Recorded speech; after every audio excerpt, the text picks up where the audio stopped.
Okay, good morning. So,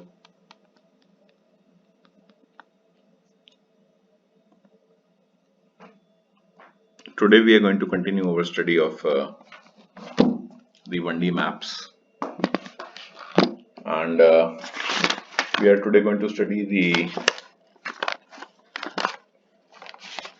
structure of so periodic orbits.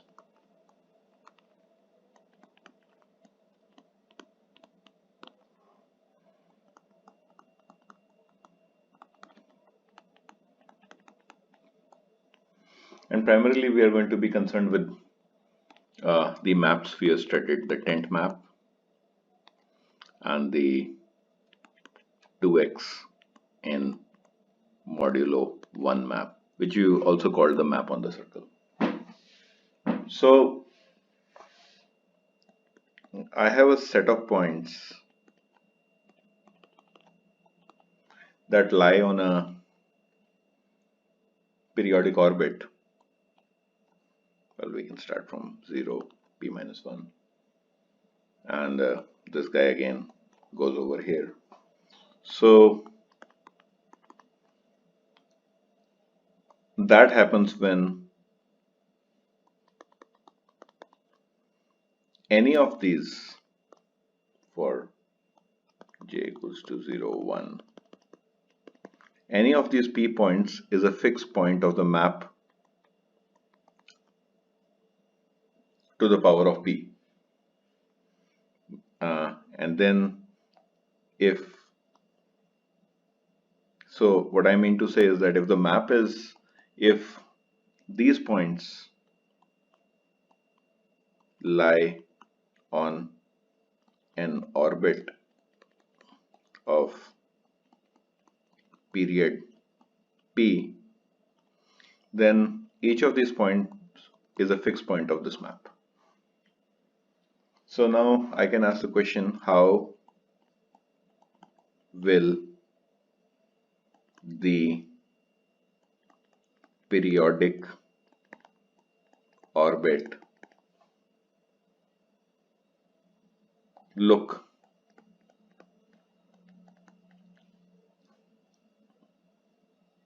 in a binary sequence?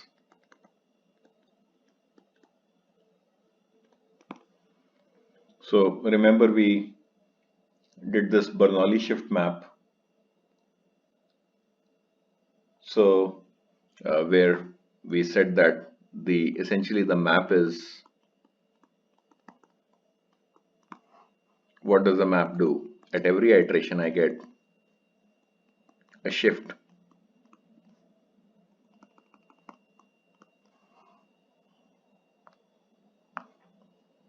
out here.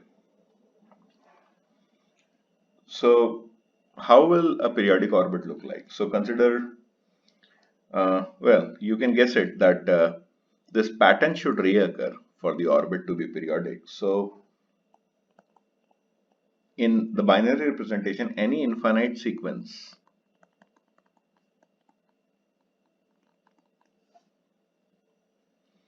which has a repeating pattern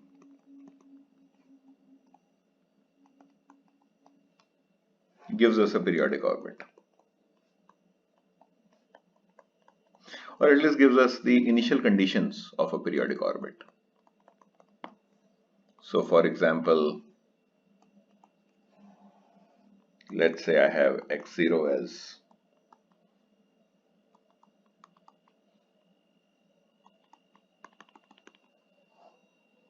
which was nothing but 2 by 3, and my map is my Bernoulli shift map.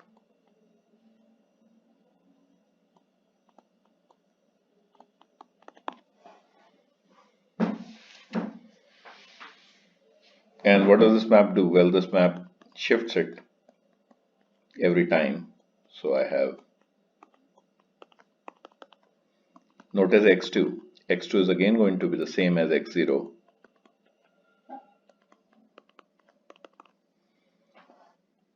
So one can similarly find orbits. So this gives me a, for x0, this gives me a period 2 map.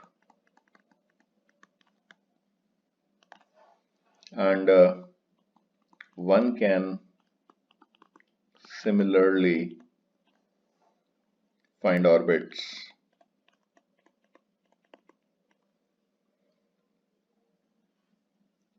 with arbitrarily large period p.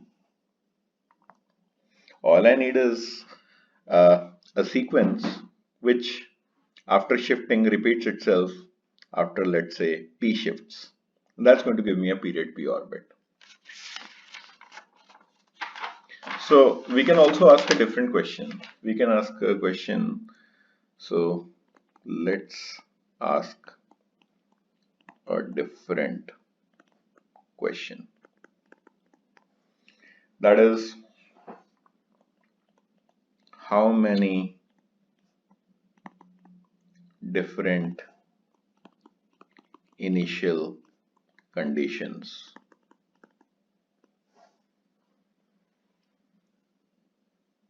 are there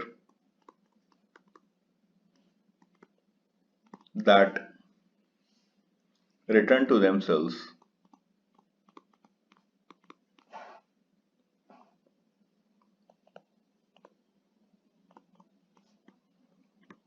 after p iterations.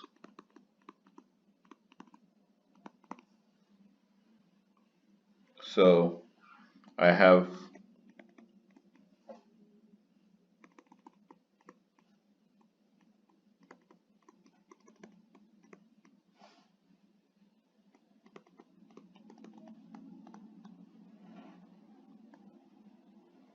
this is a binary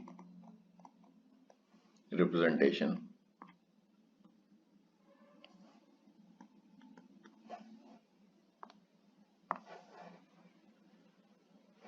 And there are, if you can look at it, there are 2 to the power of p distinct sequences, A1, A2, AP. Each of these can be 0 or 1, 0 or 1. So that gives me 2 to the power of p distinct sequences.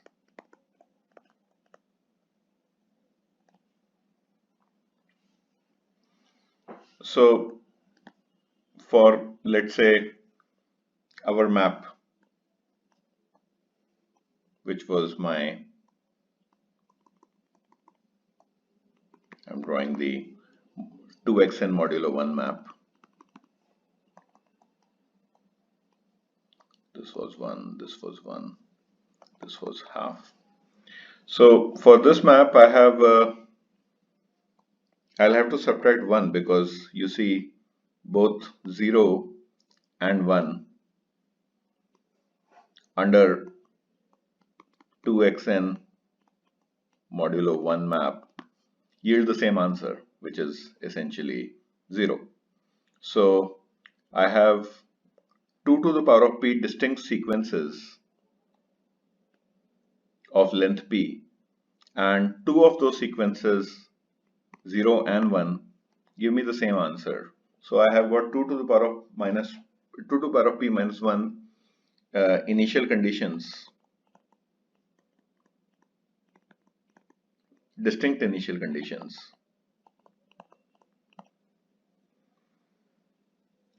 such that this map repeats after p iterations. So remember, the minus 1 was because 0, 0, 0 p times and 1, 1, 1. That gave me the same answer. So xn equals to 0 and xn equals to 1 yield the same answer modulo 1.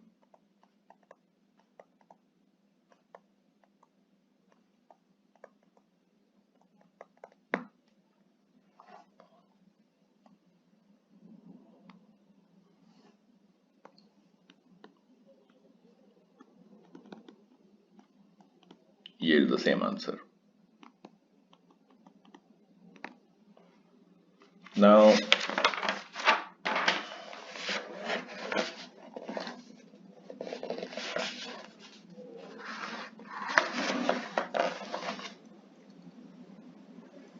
that is some counting what we have done. How many distinct conditions would repeat themselves after p iterations. Also, one can say that a point y on the period p orbit, as we have seen, is a fixed point of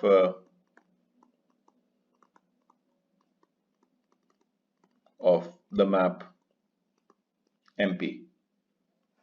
So y would be, if it lies on the period p trajectory, it's a fixed point of this map. So for example, we can take the example of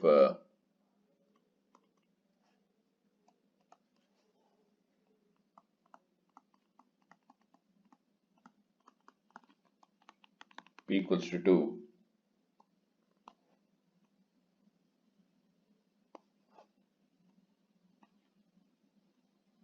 So this is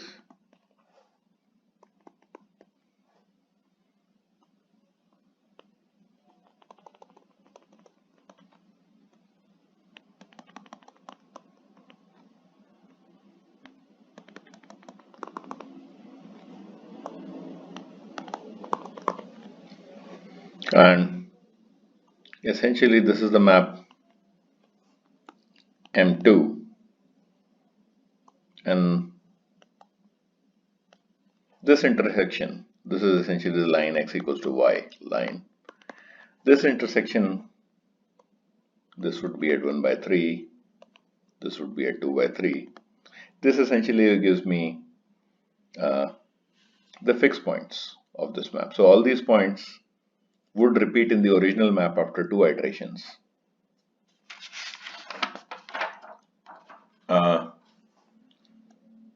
And so these are the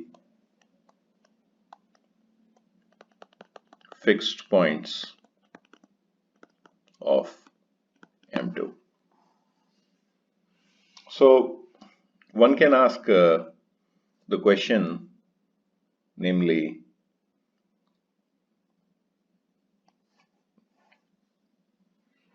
how many periodic orbits are there?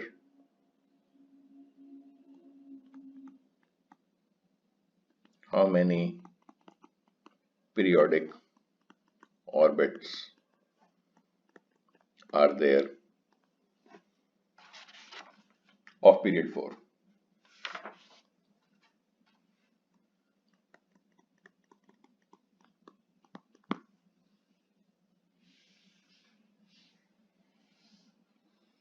So how would one solve that question? So there are essentially 2 to the power of 4 minus 1, 15 points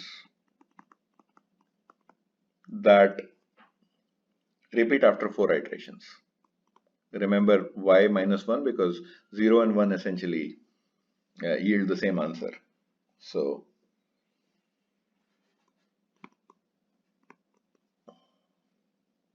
four iterations.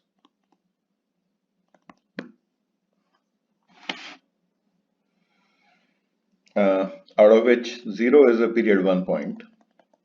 It was a fixed point of the original map.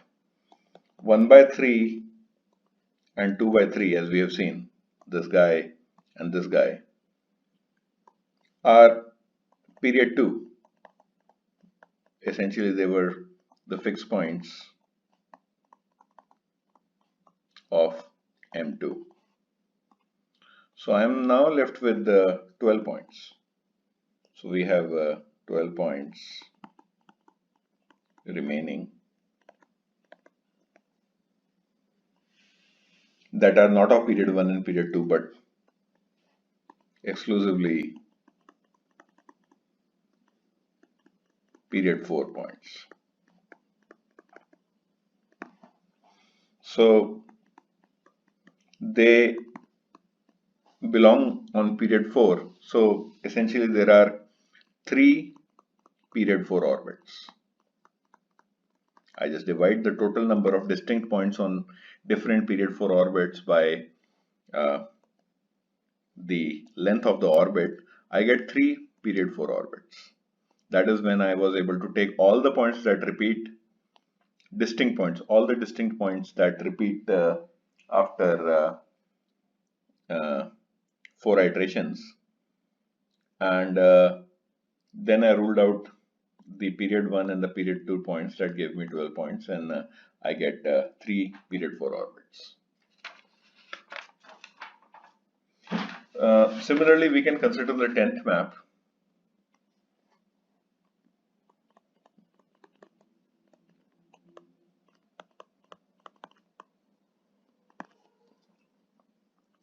And the analysis of periodic orbits for the 10th map is very similar.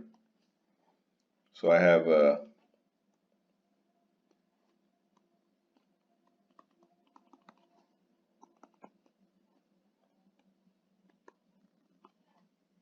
10th map, and essentially I've got 2 fixed points.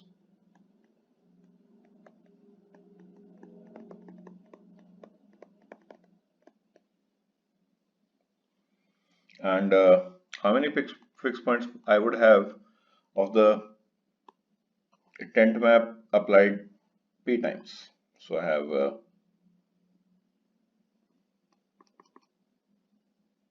so on and so forth. This pattern repeats, and I got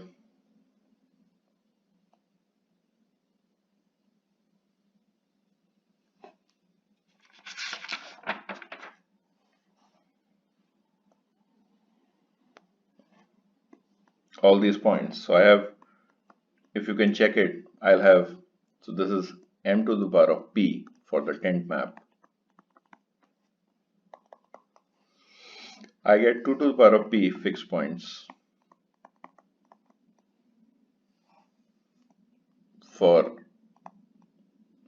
this map, where m has 2 fixed points as we saw above.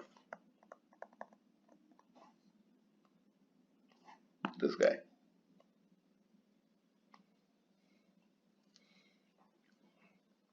So essentially for both 10th map and the 2x modulo 1 map, we have 2 to the power of minus 2 fixed points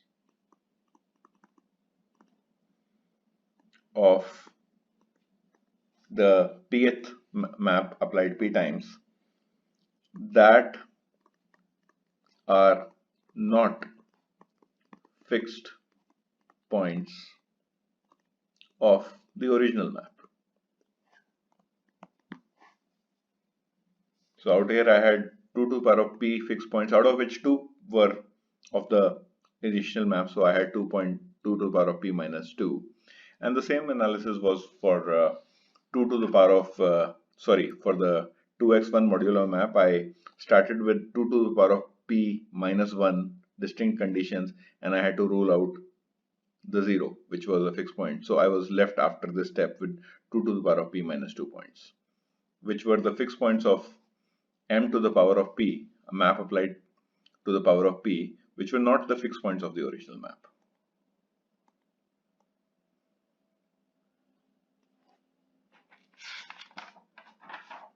So what happens when p is a prime number? So I have got, if p is a prime number, then I am left with 2 to the power of p minus 2 points that lie on a period p orbit. There won't be any lesser orbits which will be multiples of p. So the number of, for prime p, the number of period p orbits is, I'll denote that number by n. That's essentially this guy for prime p.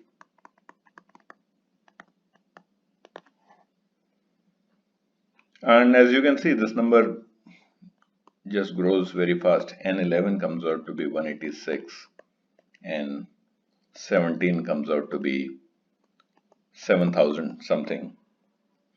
And if P is not a prime,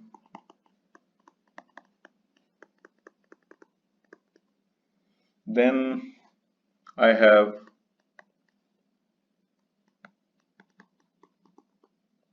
this guy.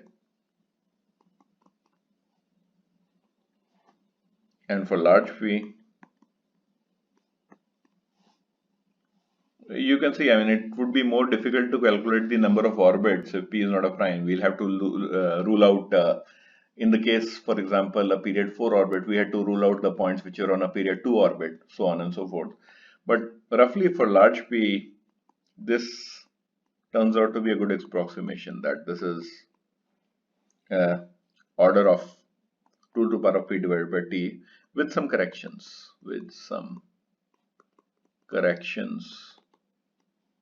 that are small compared to P.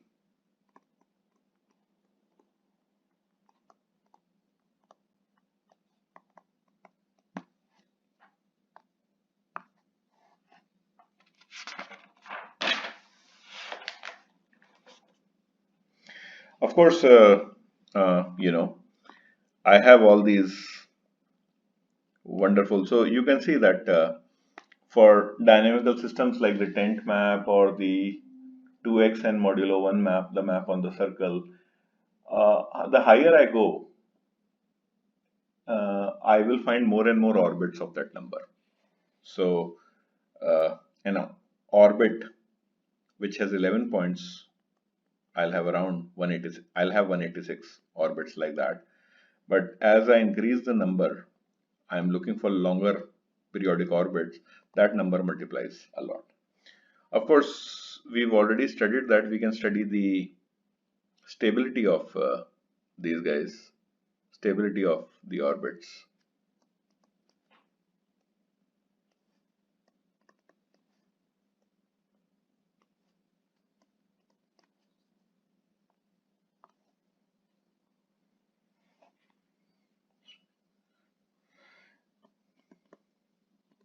Stability. We've already done that of the orbits or the fixed points. Doesn't really matter. An orbit, a p orbit is the fixed point for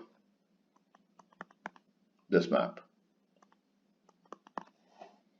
So I start with some initial condition and I'll see how this error essentially amplifies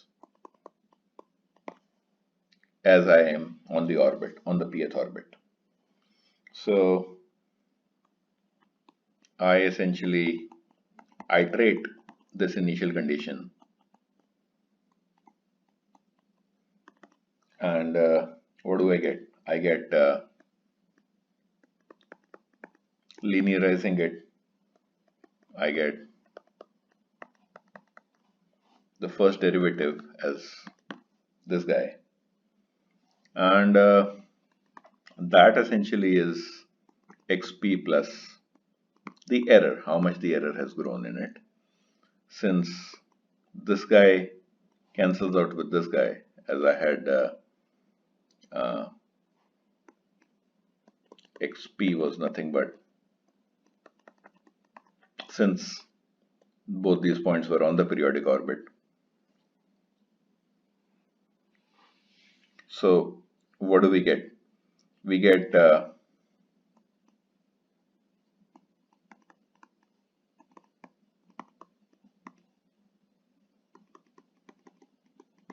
this guy, and using the chain rule, that's going to be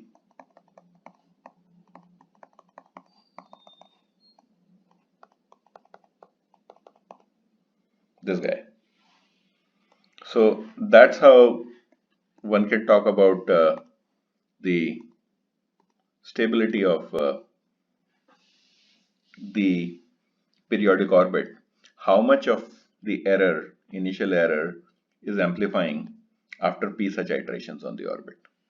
So we use calculus, we linearize the map, and we calculated the derivative, and the ratio of the error after the pth iteration to the initial error turned out to be the derivative, where we use the chain rule.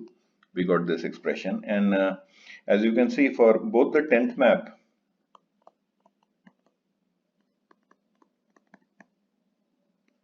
and the 2xn modulo 1 map, I have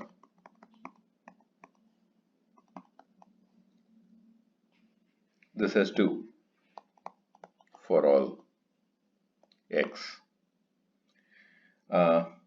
So you can see, if you plug that in, we have unstable periodic orbits.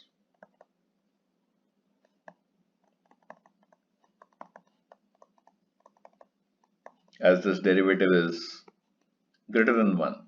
So after iterations, this error basically blows up. So both for the 10th map and the 2xn modulo 1 map, I have many period p orbits, but all those orbits are unstable. That's what my analysis tells me.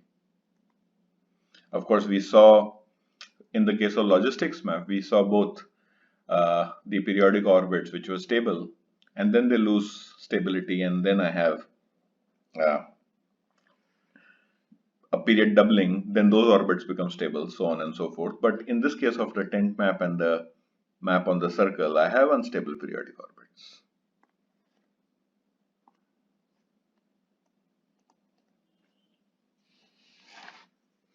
So one more thing interesting is that the points on the periodic orbit are dense in the interval 0, 1. So which is to say, for any x in the interval 0, 1 and any however small epsilon, so no matter how small epsilon is,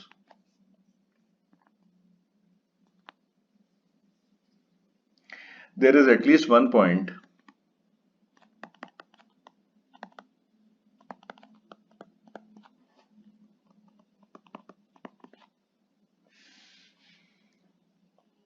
on the periodic orbit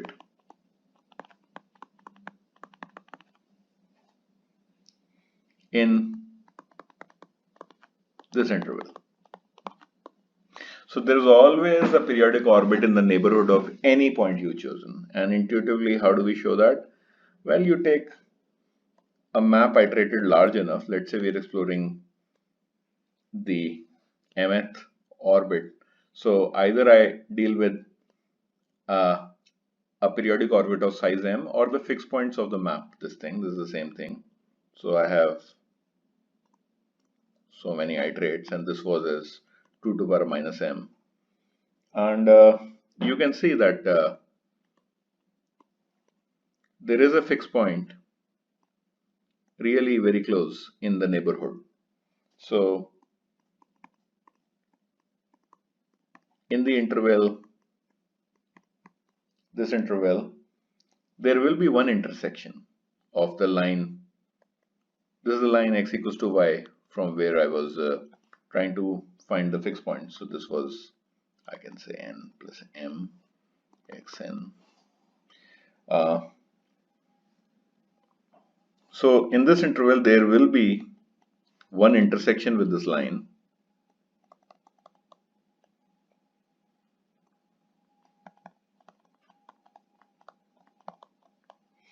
Hence, we will find a fixed point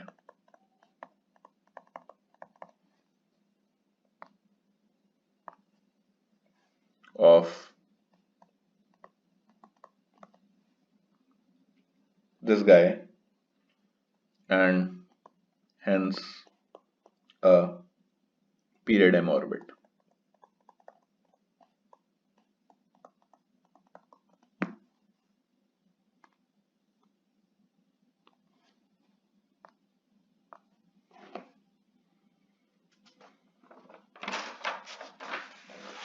So this is a very interesting fact that the periodic points are dense.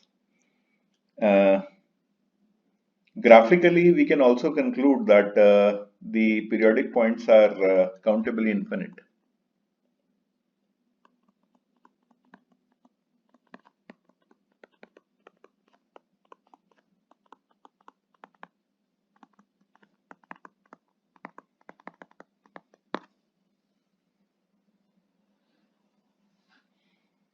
By that, I mean that they have the same cardinality as the set of integers.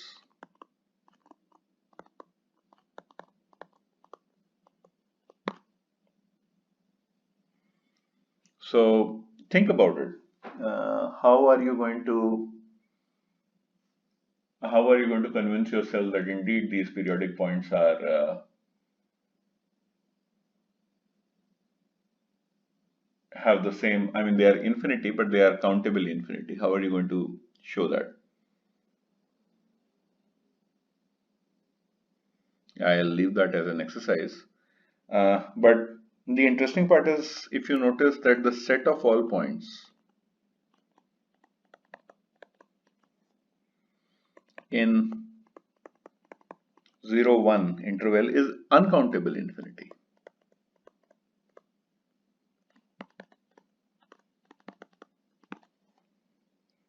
So this essentially means is that I mean any random initial condition, any x0 chosen at random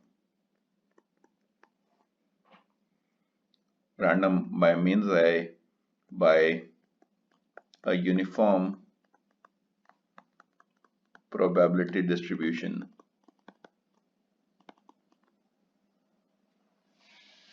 the probability of finding it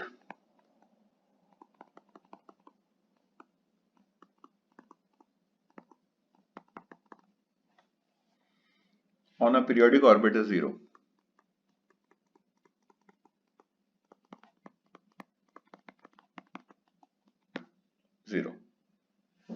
So non-periodic orbitals, in some sense, the non-periodic orbits or the trajectories on an attractor which is not periodic